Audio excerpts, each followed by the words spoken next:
Hello everyone, Assalamu alaikum. I hope you all are well by the grace of Almighty Allah. আজকে আমরা শিখব can এবং কুডের সঠিক ব্যবহার। যারা নতুন ইংরেজি শিখছেন তারা অনেকেই বুঝতে পারেন না কোন কোন সিচুয়েশনে ক্যান এবং কুড ব্যবহার হয়ে থাকে।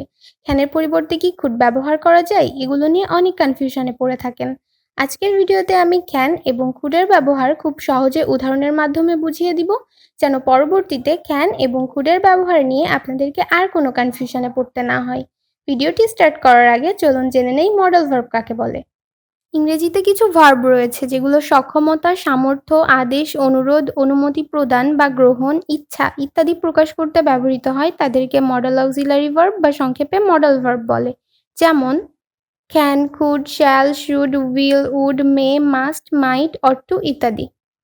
তাহলে আমরা জানলাম ক্যান এবং কুড হলো মডেল ভার্ব। ক্যান অর্থ পারা এবং কুড অর্থ পারতাম। ক্যান এর পাস্ট ফর্ম হিসেবে কুড ব্যবহার হয়ে থাকে। এছাড়াও কুডের আরও অন্যান্য অনেক ব্যবহার রয়েছে। ক্যান এবং কুডের ক্ষেত্রে আমাদের সেন্টেন্স স্ট্রাকচারটি হবে সাবজেক্ট প্লাস ক্যান অথবা কুড প্লাস V1 অর্থাৎ ভার্বের প্রেজেন্ট ফর্ম প্লাস এক্সটেনশন। এখানে আরেকটি বিষয় বলে রাখি, subject third person singular number হলেও প্রেজেন্ট ইনডিফিনিট টেন্সে মূল ভার্বের শেষে S/S যোগ হয় না। যেমন সে ফুটবল খেলে, সেন্টেন্সটির ইংরেজি হবে হি প্লেস ফুটবল। এখানে subject he third person singular number হওয়ায় মূল ভার্বের শেষে এস যোগ হয়েছে। আবার এই সেন্টেন্সটিকেই যদি আমরা অন্যভাবে বলি সে ফুটবল খেলতে পারে, তাহলে এর ইংরেজি হবে হি ক্যান প্লে ফুটবল।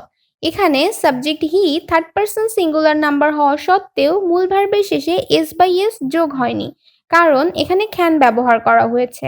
আশা করি বিষয়টি ক্লিয়ার হয়েছেন। এখন আমরা একে একে ক্যান এবং কুডের সমস্ত ব্যবহারগুলো শিখে নিব। রুল 1, ক্যান ব্যবহার করা হয় অ্যাবিলিটি বা সামর্থ্য বোঝাতে, অর্থাৎ কারো কোনো কাজ করার সামর্থ্য আছে বা কেউ কোনো কাজ করতে পারে, এই অর্থে ক্যান ব্যবহার করা হয়ে থাকে।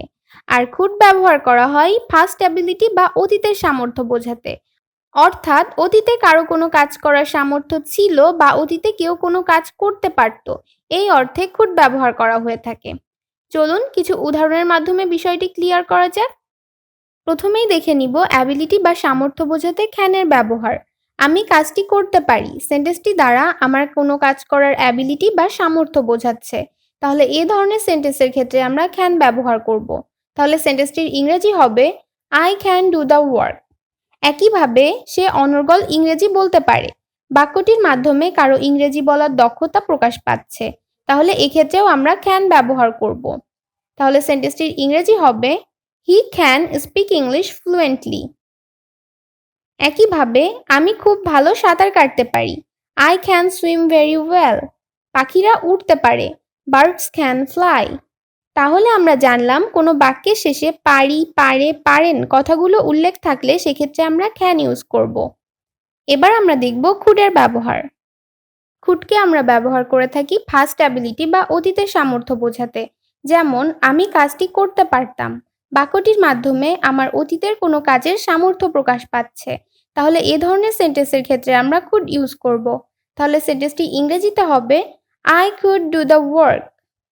একইভাবে সে খুব ভালো সাঁতার কাটতে পারত, বাক্যটি দ্বারা কারো অতীতে ভালো সাঁতার কাটার দক্ষতা প্রকাশ পাচ্ছে, তাহলে এক্ষেত্রেও আমরা কুড ব্যবহার করব।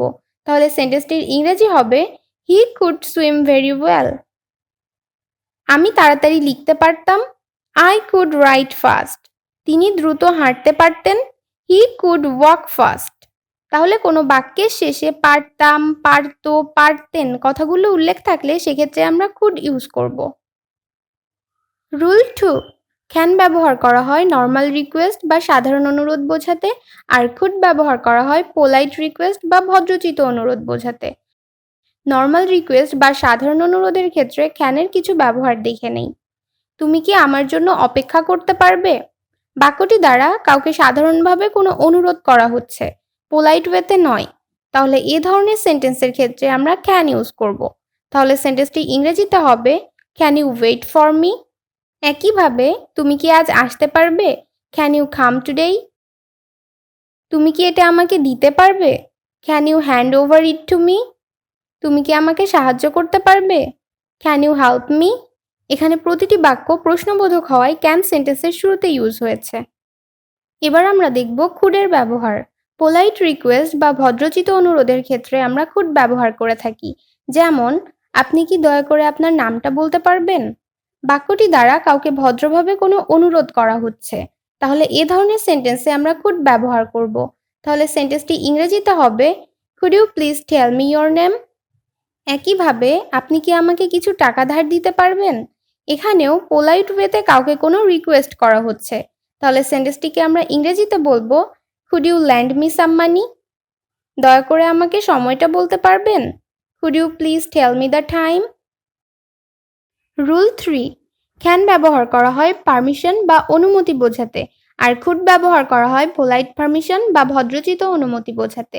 চলুন উদাহরণের মাধ্যমে বিষয়টি ক্লিয়ার করা যাক। আমি কি তোমাকে কিছু জিজ্ঞেস করতে পারি? বাক্যটি দ্বারা কাউকে কিছু জিজ্ঞেস করার জন্য অনুমতি চাওয়া হচ্ছে।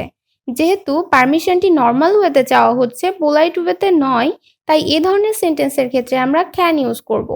তাহলে সেন্টেন্সটির ইংরেজি হবে, can I ask you something? একইভাবে, আমি কি তোমার সাথে আসতে পারি? Can I come with you? Polite permission বা ভদ্রচিত অনুমতির ক্ষেত্রে কুড ব্যবহার করা হয়। যেমন, আমি কি আপনার সাথে কথা বলতে পারি? Could I talk to you? আমি কি আজ রাতে থাকতে পারি? Could I stay tonight? Rule 4, can ব্যবহার করা হয় অফার বা প্রস্তাব বোঝাতে, আর কুড ব্যবহার করা হয় সাজেশন বা পরামর্শ বোঝাতে। যেমন, আমি কি তোমাকে সাহায্য করতে পারি? বাক্যটির মাধ্যমে কাউকে সাহায্য করার অফার করা হচ্ছে। এ ধরনের সেন্টেন্সে আমরা ক্যান ব্যবহার করে থাকি। তাহলে সেন্টেন্সটি ইংরেজিতে হবে, ক্যান আই হেল্প ইউ? একইভাবে, তুমি এই কলেজে ভর্তি হতে পারো। বাক্যটি দ্বারাও কাউকে কলেজে ভর্তি হওয়ার অফার করা হচ্ছে। তাহলে সেন্টেন্সটি ইংরেজিতে হবে, you can take admission in this college. Suggestion বা পরামর্শের ক্ষেত্রে কুড ব্যবহার করা হয়ে থাকে। যেমন, আপনি এই বিষয় সম্পর্কে একজন আইনজীবীর সঙ্গে পরামর্শ করতে পারেন। You could consult a lawyer about this matter. Rule 5, can ব্যবহার করা হয় স্ট্রং পসিবিলিটি বা অত্যাধিক সম্ভাবনা বোঝাতে, আর কুড ব্যবহার করা হয় উইক পসিবিলিটি বা ক্ষীণ সম্ভাবনা বোঝাতে। তাহলে স্ট্রং পসিবিলিটি বা অত্যাধিক সম্ভাবনার ক্ষেত্রে আমরা ক্যান ব্যবহার করব। যেমন, আজকে বৃষ্টি হতে পারে। It can rain today. আজকে সে যেতে পারে। He can go today. আমার বাবা আজ বাড়িতে আসতে পারেন। My father can come home today. আর কুড ব্যবহার করা হয়ে থাকে উইক পসিবিলিটি বা ক্ষীণ সম্ভাবনার ক্ষেত্রে। যেমন, আমি আগামীকাল যেতে পারি, অর্থাৎ আমি যেতেও পারি আবার নাও যেতে পারি। যাওয়ার সম্ভাবনা খুবই কম। এ ধরনের সিচুয়েশনে আমরা কুড ব্যবহার করে থাকি। তাহলে সেন্টেন্সটির ইংরেজি হবে, আই কুড গো টুমরো। একইভাবে, আমি আগামী সপ্তাহে ঢাকা যেতে পারি। I could go to Dhaka next week. কুডের আরও একটি ব্যবহার হলো কন্ডিশনাল সেন্টেন্স বা শর্তাধীন বাক্যের ক্ষেত্রে। যেমন, আমার কাছে টাকা থাকলে আমি এই গাড়িটি কিনতে পারতাম। এ ধরনের শর্তযুক্ত বাক্যে কুড ব্যবহার করা হয়ে থাকে। তাহলে সেন্টেন্সটির ইংরেজি হবে, if I had money I could buy this car. আশা করছি ক্যান এবং কুডের ব্যবহার নিয়ে আপনাদের মাঝে আর কোনো কনফিউশন নেই। ভিডিওটি ভালো লাগলে একটি লাইক দিয়ে শেয়ার করতে পারেন। যদি চ্যানেলটিতে সাবস্ক্রাইব করে না থাকেন তাহলে প্লিজ চ্যানেলটি সাবস্ক্রাইব করবেন। ভিডিওটি শেষ পর্যন্ত দেখার জন্য সবাইকে অসংখ্য ধন্যবাদ। সবার জন্য অনেক দোয়া এবং শুভকামনা রইল।